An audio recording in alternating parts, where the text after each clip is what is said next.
Two travellers arrive separately at the same crossroads on the road leading into a city neither of them has visited before. An old man is sitting there, and the first traveller stops and asks him, "What are the people like in the city ahead?" The old man doesn't answer straight away.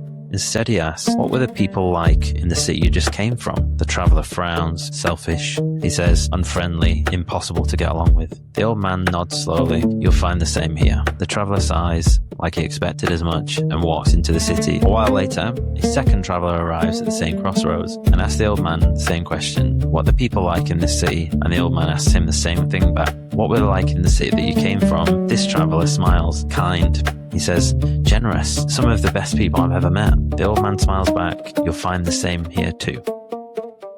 So it's an old parable. I don't exactly know where it's come from. I heard it in the book Vagabonding by Ralph Potts, which is a great book if you are considering doing some travel, an extended trip. And it definitely relates to the experience I had this week when I was traveling from Bali to Phuket. And I can at times be a little bit of a grumpy traveler. And I decided to make a choice that day, just be as joyful and as kind as possible in the people that I encountered. I don't know where it came from, but whatever, maybe caffeine. So that was the intention that I took into the day. And in all honesty, the entire day was really fantastic, from the taxi ride in, chatting with the local guy and just being kind, etc., giving him a good tip or whatever. And then that culminating on the flight. And there's like 3 real concrete examples of this, and where it really showed me the magic of unconditional kindness. One of the things that I've been trying to work on more while I've been out here is like a loving kindness and having this unconditional kindness for people, rather than like, is your kindness conditional? Are you wanting something in return, right? Are you only kind to the people who you desire, right? And that could be desire in a romantic or sexual way, but it also could be just desiring a platonic, right, same-sex relationship, or just platonic relationship, because you can still desire someone because they're like, oh my God, that's someone that I really want to be friends with, right? So you're like extra kind, and then that falls into people pleasing, etc. It's like, where does your kindness come from? Does it come from being a good person, or does it come from a transactional expectation from someone else? And I think really that's what kindness should be. Like, kindness should not be, is it really kindness if you're only kind to a certain type of person? Is it only kindness if you're only kind to your fellow countrymen? Is it only kindness if you're only kind to your family? And we've all heard this before within the self-improvement sphere around how important it is to give to the world so it gives back and stuff. So this is not a new idea, and clearly, given that parable, something that's been circling around for a very long time, this deep life lesson around kindness and your perspective and your ability to be able to influence and make people's days better. I think sometimes we forget that we are so relational to one another, and we're in this like run of dominoes in emotions, and like we have this knock-on effect to the next person, right? So if just one of us is going to be negative, if just one of those dominoes end up being negative, it can affect everything else. And on the other side of it, if you're positive, that can affect things in a really positive manner. So I'm boarding the plane, and normally, like, you have a mix of emotions, don't you? Some people are excited, some people are nervous, some people are scared. Quite a lot of people are stressed. I've got to get in my seat, right? And I was one of the last ones to board, and I come up the stairs. I present the lady my boarding pass, and then I'm walking down the aisle, and then there's like a little bit of a backup, and there's a guy like trying to sort his bag out, and his wife is there sorting some stuff out. And I must admit, actually, I think I must have, without realizing it, I think I must have done like one of those like unconscious sighs. But I don't think I don't even think it was an unconscious sigh. I think it was like a mistake. Sometimes I'm quite a heavy breather. sometimes like people hear me like behind the camera, you can be like, because I'm always nasal breathing, but I don't know if I'd just gone like, or something like that. And there are many different ways that we do this, right? You see animals doing this, these sighs or whatever. And most of the time, yes, it is like a discontent. Honestly, I think it was me just it was like a stim. You know, like they're saying like neurodiverse, autism, whatever. It's just like a little bit of a self regulating thing. And I think like I just had a bit of a rush to the gate, and I was in a good mood. But whatever, I think maybe too much caffeine or whatever. I was just kind of like, okay, let's take a fucking moment. And the guy turned around to me, and I think he was expecting me to like have this like angry face. So he hears, right? He turns around, he looks at me, and I'm just like, just beaming, and I'm like, hello.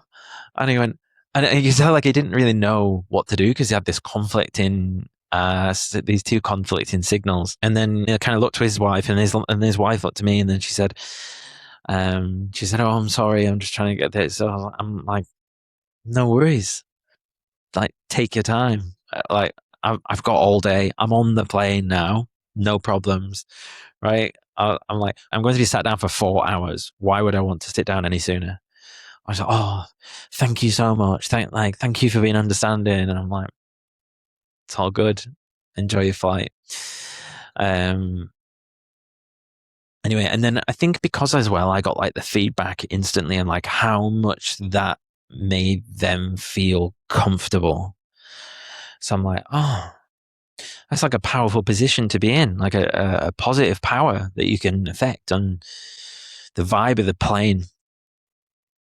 So I'm continuing down, and I just like start smiling like a fucking crazy man at people.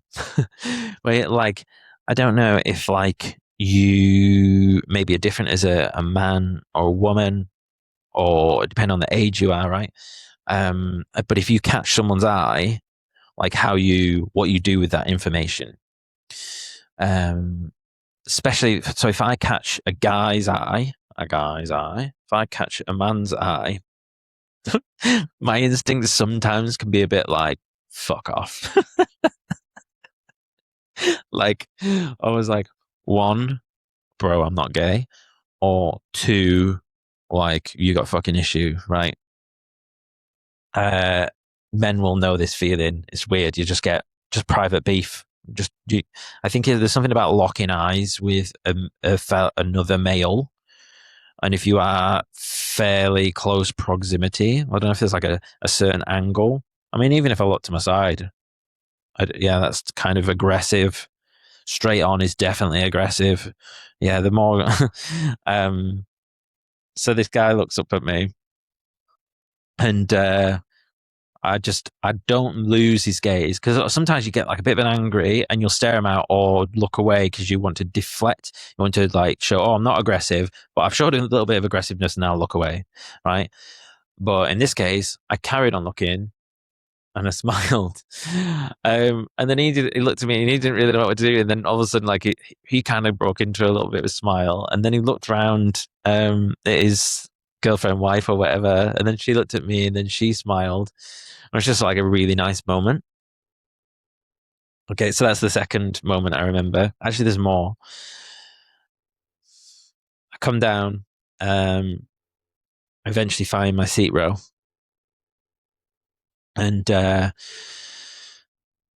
say hello to the guy who's on the end. It was a Spanish guy called Danny, by the way, a very lovely guy. And I put my bag in the overhead locker.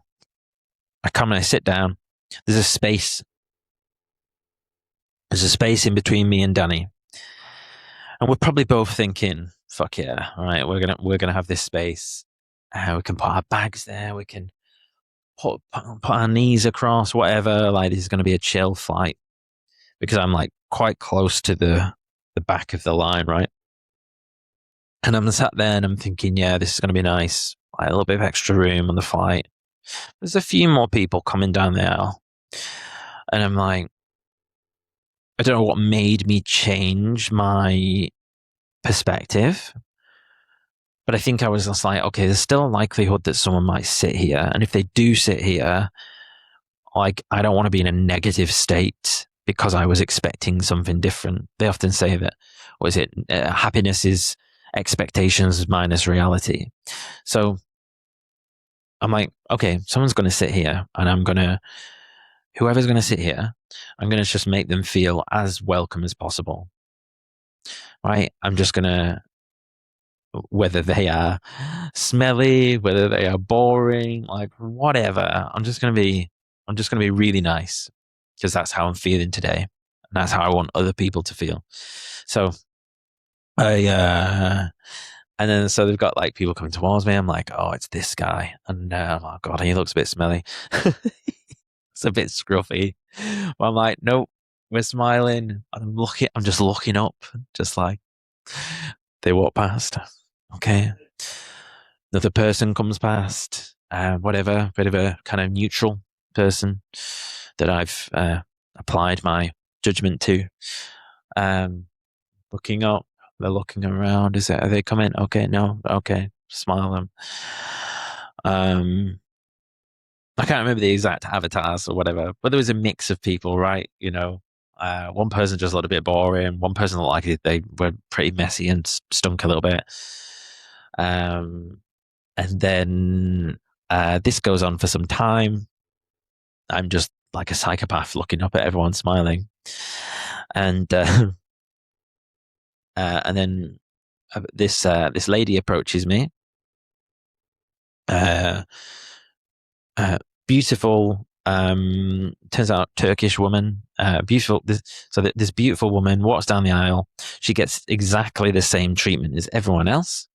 I smile up at her. She looks down at the seat, and then she signals that that's her seat. And then she's kind of got like she's almost, you can tell she's like expecting me to be like, oh fucking hell, right? You got to sit in the middle here, gonna like, and I and I just go, I'm like, welcome aboard, like really over enthusiastic, and I'm like, welcome aboard, we've been waiting for you. And then she just like breaks into like doesn't really know what to expect. Anyways, but then she starts laughing. Then I stand up. I'm like, do you need to help with bags? I opened the locker up. I'm like, and then she's putting a bag in, and I'm like, here, let me help you with that. Da, da, da. And you can tell she's just like super shocked by this. And then I let her sit down. We sit down together, and then the guy on the end, the Spanish guy, Danny, he kind of opens up, like, because we've I guess we've opened up this conversation a little bit more by being a little bit silly. Her friends are laughing or whatever, because here's this like kooky guy that's being way over the top, and yeah, what ensued was just one of the most enjoyable flights I've ever taken. Now, Marve, spelled Merve. You can see the reel on my Instagram, by the way, with some of these highlights. Awaken out of Jason on Instagram. My ankle's sore from sitting cross-legged for too long, and Marv is from Turkey. Her English wasn't great, so it was difficult, a little bit difficult to communicate. But we just had so much fun on the flight, and she was quite good at reading English. So I would just be writing things in my phone, like writing little notes, and then she was able to understand them. And then if that didn't work, we were using emojis, like to try and it's amazing how much you can really communicate without language, and just like the energy that you get of someone, right? And one of the things that I decided to do while I was on the flight was I asked I asked her and a few others to write in my journal. I said, just write me a message, write me in your native language, Turkish, and I will I'll translate it afterwards. Just write me whatever you want to put. So let me find it. Tell you what it was. Okay, so she said, "Hello, Jason. I feel lucky that I happened to meet you on the flight to Phuket today. I hope it becomes a lovely memory. It would make me even happier if you feel the same way. Because I couldn't speak English, I wasn't able to communicate with you properly, and I didn't understand most of what you said. I'm sorry about that. I hope we can meet again in Turkey. I'm Merv Yildiz. Also, I'm from Ankara. I love Ankara. Um, so how cool is that?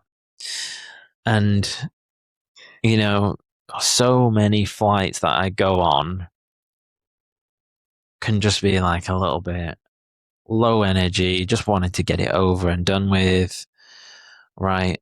And then, oh, I didn't even tell you about the reclining guy. Okay, the reclining guy. So, um, one of this was before Merv arrived, actually, right? And one of the people coming towards me was this like bumbling 6 foot guy, aviators on, beard, cap, a fucking George Michael impersonator. He's got all his bags on. He's got like three like duty free bags like around his neck, and it's just like, the pity of me if I'm being judgmental. The pity of someone who's trying to make up for some form of lack by purging his and all this stuff, right? He's hiding his face. But that's the judging side of me, right? It's okay to judge a little bit, right? But I think judgment without discerning without judgment, right? I can discern what I maybe think about this person, but it doesn't mean that I'm going to hold it against them or make or judge their character for it, if that makes sense. Maybe it doesn't make sense, but um, give me a break. And my instinct was to be irritated by him, right? Because he's like fumbling around. He's like just like really, and I'm going, oh God, I'm like, I hope he doesn't sit next to me.